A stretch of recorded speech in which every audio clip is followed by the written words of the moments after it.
ఇదేంట్రా బాబోయ్ పొద్దున్నే పుస్తకాలు చూపిస్తుంది అని అనుకుంటురా?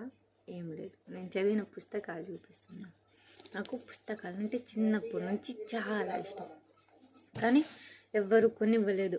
స్కూల్లో ఉన్న కాలేజీలో ఉన్న పుస్తకాలు చదువుకో అని చెప్పారు. కానీ నేను హైదరాబాద్ వెళ్ళి చదువుకోవడం మొదలుపెట్టాక పుస్తకాల మీద పిచ్చి పెరిగిందండి.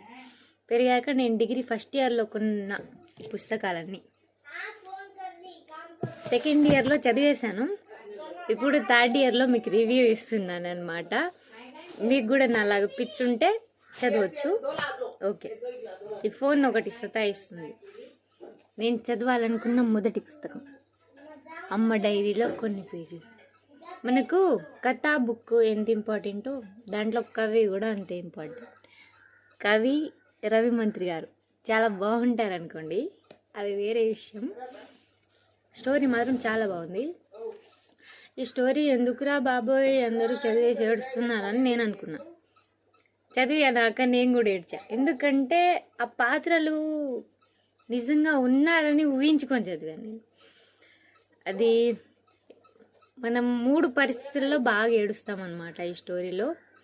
మన కథానాయకి కథానాయకుడు ఇద్దరు విడిపోయినప్పుడు, ఇంకా మన కథానాయకి యొక్క భర్త చనిపోయినప్పుడు, లాస్ట్కి మన కథానాయకుడి భార్య కూడా చనిపోతుంది. అప్పుడు ఈ 3 విషయాల్లోనే బాగా ఏడుపు వస్తుంది. స్టోరీ చాలా బాగుంది.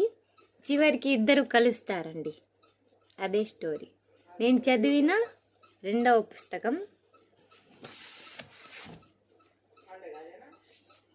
ధీరా సమీరే గంగా తీరే. ఇది రాసింది కూడా మన రవి మంత్రి గారే. నాకు చాలా నచ్చింది ఈ బుక్. ఇందులో మన కథానాయకుడి పాత్ర నాకు చాలా ఇష్టం. కథానాయకుడు సాఫ్ట్వేర్ అనుకోండి, అలాంటి టైపే ఒక ఉద్యోగం, అది కూడా బెంగాలీలో. రాష్ట్రంలో తను తెలుగు అబ్బాయి. మన కథానాయకి ఏమో పేరు చెప్తాను, నీర్జా బెనర్జీ. మన కథానాయకి నీర్జాని చూసి ఇష్టపడతాడనమాట. తర్వాత నీర్జా వెళ్ళి తనకి చెప్తుంది, నా లైఫ్లో ఒక పాస్ట్ ఉంది, ఆ పాస్ట్ నువ్వు తట్టుకోలేవని చెప్తుంది. ఆ పాస్ట్ కూడా చెప్తుంది ఏం జరిగిందో. కానీ తన తప్పేం లేదు, తనకు ఒక కూతురు కూడా ఉంటుంది.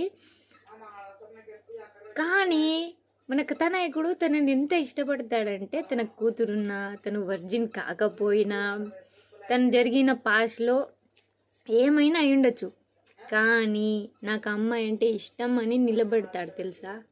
కానీ ఇవాళ రేపు అందరూ నాకు వర్జిన్ అమ్మాయే కావాలి అని అంటారు. తన పాస్ట్లో తను తెలుసో చిన్న తప్పులు చేసి ఉండొచ్చు, అంత మాత్రానికి విడిచిపెట్టేయడం అలాంటివి చేయకండి.